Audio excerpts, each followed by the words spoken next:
Sabina Khan, and today is the turn of Hindi reader, Hindi, and let's start from Hindi reader. Now open your Hindi reader book. The name of the book is Abhivyakti.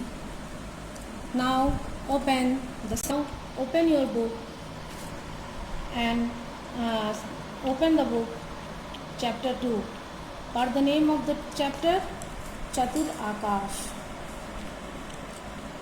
सबसे पहले मैं आपको इस lesson चतुर आकाश का कुछ introduction दूंगी। ये स्टोरी एक बच्चे के ऊपर है जिसका नाम क्या था, आकाश। वह बहुत ही चतुर और समझदार था और उसने अपने चतुराई और समझदारी से बहुत सी परेशानियों को, कठिनाइयों को दूर किया और अपनी मंजिल को उसने पाया। Let start the lesson. एक लड़का था, उसका नाम था आकाश। वह बहुत ही चतुर और समझदार था। उसकी बहुत इच्छा थी कि वह आसमान से गिरती हुई बर्फ़ देखे। एक लड़का था, उसका नाम आकाश था और उसकी बचपन से एक इच्छा थी कि वो आकाश से गिरता हुआ, आसमान से गिरती हुई बर्फ़ देखे। कि आसमान से ठंड के मौसम में पहाड़ी इलाकों से में आपने सुना होगा बर्फ़बारी हो रही है, बर्फ़ गिर रहे हैं। वही ये आकाश नाम का बच्चा देखना चाहता था। इसलिए एक बार सर्दी की छुट्टियों में वह अपने माता पिता के साथ मनाली गया। वहाँ पर अधिक ठंड के कारण उसकी माँ बीमार पड़ गई। तब बर्फ़ देखने की इच्छा थी, इसलिए वह अपने माता पिता के साथ, सर्दियों की छुट्टी होती है आपके यहाँ भी, तो उसी छुट्टी में वह अपनी माता पिता के साथ मनाली गया, जहाँ ठंड के कारण उसकी माँ बीमार हो गई। बहुत दिन हो गए पर उनका बुखार उतर ही नहीं रहा था। बड़े बड़े डॉक्टरों ने देखा मगर कुछ न हुआ। एक दिन वहाँ के बहुत प्रसिद्ध वैद्य आए। जांच पड़ताल करने के बाद वे बोले, यहाँ की घाटियों में एक खास तरह का पेड़ उगता है।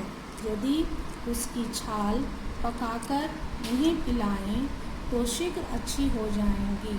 जब बहुत दिनों तक आकाश की माता का बुखार ठीक न हुआ तो उनके पिता ने एक वैद्य जी को उन्हें दिखाया। तो वैद्य जी ने कहा कि यहाँ पास ही में एक पेड़ है जिसकी छाल अगर घिस कर पिला दी जाए, पकाकर पिला दी जाए तो उनकी माँ का बुखार ठीक हो जाएगा। 40 मील पैदल का रास्ता है, लेकिन आजकल वहाँ जाना बड़ा मुश्किल है। रास्तों पर बर्फ़ की मोटी मोटी परत जमी है और जंगली जानवरों का भी खतरा है। वहाँ जाने में 3-4 दिन लग जाएंगे। वैद्य जी ने हमें बताया कि 40 मील पैदल चलना पड़ता है, लेकिन वहाँ का आजकल बर्फ़ बहुत ज़्यादा गिर रही थी उस समय, तो बर्फ़ बहुत ज़्यादा गिर रही है और रास्ते में जंगली जानवर भी हैं जिनसे उन्हें खतरा हो सकता है। यह सुनकर आकाश के पिता चिंतित हो गए, लेकिन आकाश बहुत साहसी था। उसने शीघ्र ही एक योजना बनाई और कहा, आप चिंता न करें पिताजी, मैं माँ के लिए दवा लेकर आऊँगा। वैद्य जी बोले, मैं अपने बेटे अमित को तुम्हारे साथ भेज देता हूँ, उसे रास्तों की जानकारी है। पिता ने जाने की अनुमति दे दी। तंबू और कुछ जरूरी सामान लेकर दोनों उस पेड़ की तलाश में चल पड़े। अब आकाश अपने पिता की आज्ञा लेकर तंबू और ज़रूरी सामान लेकर उस पेड़ की छाल को खोजने की तलाश में चल पड़ा। बड़ा तंग रास्ता था। ज़रा नजरें चुकी कि कई 100 फीट नीचे नदी में जा गिरे। उस नदी में पत्थर पानी से अधिक थे। पहाड़ी नदियों में पत्थर बहुत होते हैं। पानी थोड़ा होता है पर बहता बहुत तेज़ है। पर उसमें इतना जोश था कि वे इस दुर्गम रास्ते पर भी आसानी से बढ़ रहे थे।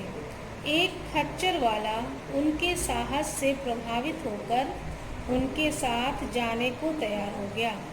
अब आकाश तो चल पड़ा था, लेकिन जो नदी थी वह बहुत ही क्या थी, गहरी थी,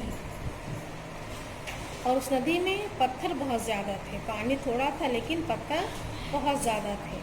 लेकिन आकाश तो एक खच्चर वाले के साथ आगे जाने को तैयार हो गया। खच्चर लेकर वे आगे बढ़ गए। वे बर्फ़ से लदे तंग रास्तों और आसमान को छूने वाली बर्फ़ से ढकी चोटियों के बीच खूंखार जंगली जानवरों से बचते बचाते आगे बढ़ रहे थे।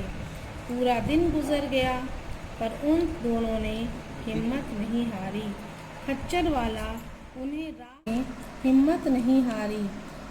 वाला उन्हें राह बताता जा रहा था।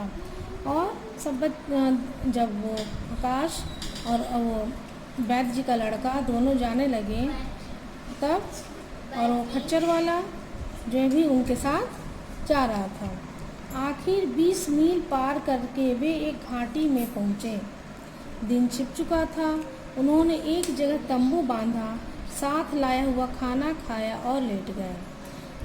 20 मील जाने के बाद शाम हो गई, रात हो गया। तब उन्होंने वहाँ पर सोचा कि वहाँ रुक करके भोजन किया जाए और तंबू लगाया जाए, और उन्होंने ऐसा किया और वे लोग लेट गए। Now turn the page and come on page number 18। उनकी आँख लगने ही वाली थी कि उन्होंने रीछ के गुर्राने की आवाज़ सुनी। वो उन्हें नींद आने ही वाली थी, तभी उन्हें रीछ, डू यू नो रीछ, क्या आप रीछ जानते हैं? रीछ का मतलब होता है भालू। उन्हें भालू की आवाज़ सुनाई दी। उन्हें दूर कुछ काला काला सा चलता दिखाई दिया। वे अपने साथ रेडियो और टेप रिकॉर्डर भी ले गए थे। बस आकाश ने झट एक रिकॉर्ड निकाला और टेप रिकॉर्डर में लगा दिया। रिकॉर्ड में से शेर की आवाज़ें निकलने लगी। आकाश आवाज़ सुनकर रीछ उछलकर पीछे हटा और घबराकर भाग गया। दोनों बड़ी ज़ोर से हंसे। तभी उन्हें लगा कि रीछ पास ही है, तो उन्होंने क्या किया, अपने साथ टेप रिकॉर्डर लेकर आए थे, और उसमें उस टेप रिकॉर्डर में उन्होंने रीछ की आवाज़ वाला रिकॉर्ड लगा दिया, शेर की आवाज़ वाला रिकॉर्ड लगा दिया। शेर की आवाज़ सुनकर वो रीछ वहाँ से ज़ोर से भाग गया। वे ऐसे खुश हुए मानो खजाना मिल गया। आकाश जो ज़ोर से हंसकर बोला, डरपोक कहीं का। खच्चर वाला तो हक्का बक्का रह गया। फिर तीनों बातें करते करते सो गए। अगले दिन वे फिर आगे बढ़े। आधी मंजिल तय हो गई थी। आगे रास्ता और भी खराब था, बर्फ़ भी ज़्यादा थी, पैर फिसल रहे थे। इस मुश्किल रास्ते पर भी खच्चर वाला जी जान से उनकी सहायता कर रहा था। सो हाँफते हाँफते वे आगे बढ़ गए। आखिर वे किसी तरह उस पेड़ तक पहुँचे जिसकी छाल लेनी थी। वहाँ चारों तरफ कोहरा छाया रहा था, कुछ दिखाई नहीं दे रहा था। वे तीनों काफ़ी थक चुके थे और खूब भूख भी लग रही थी, इसलिए उन्होंने उसी पेड़ के नीचे तंबू लगा लिया। हाथ मुंह धोकर खाना खाया और फिर टेप रिकॉर्डर और टॉर्च निकालकर आराम करने लगे। अचानक उन्होंने शेर की गरजने की आवाज़ सुनी। बस वे तैयार हो गए। आकाश ने इस मौके के लिए जो रिकॉर्ड रखे थे वे निकाल लिए। अब क्या हुआ, अगले दिन वे लोग उस पेड़ के पास पहुँचे। तब शाम हो चुकी थी, तो उन्होंने हाथ मुँह धोकर वहीं पर तंबू लगाकर खाना खाया और आराम से लेट गए। तभी वहाँ उन्हें शेर की गरजने की आवाज़ सुनाई दी। आकाश तो पहले से ही तैयार था। उसने टेप रिकॉर्डर निकाल लिया। तभी आकाश ने देखा कि शेर दहाड़ते हुए उनके पास आ रहा है। शेर क्या था, पूरा दानव ही था। देखने बड़ा खूंखार लगता था। आंखें ऐसी चमकीली जैसे मशाल। उनके दिल कांप उठे, पर उन्होंने हिम्मत से काम लिया। बंदूक और तोप की आवाज़ वाला रिकॉर्ड टेप रिकॉर्डर में लगा दिया। ज़रा सी देर में दनादन गोले छूटने की आवाज़ आने लगी।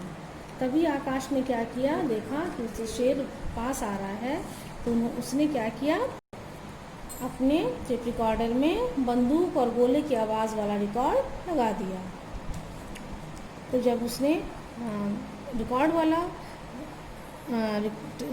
गोली बारूद वाला जो रिकॉर्ड लगाया, तो क्या हुआ, उस वक्त शेर की हालत बुरी थी। कभी इधर देखता, कभी उधर देखता, कभी दहाड़ता, कभी आगे भागता, कभी पीछे। लेकिन जब तोपों की आवाज़ से वह वन गूंज उठा तो शेर वहाँ से भागा। खच्चर वाले ने कहा, अब यहाँ रुकना उचित नहीं है, लौट चलो, रात हो गई तो सर्दी के मारे गल जाएंगे, फिर यहाँ तो और भी शेर हैं। आकाश तुरंत टार्च लेकर पेड़ पर चढ़ गया और चाकू से खुरचकर छाल उतारी।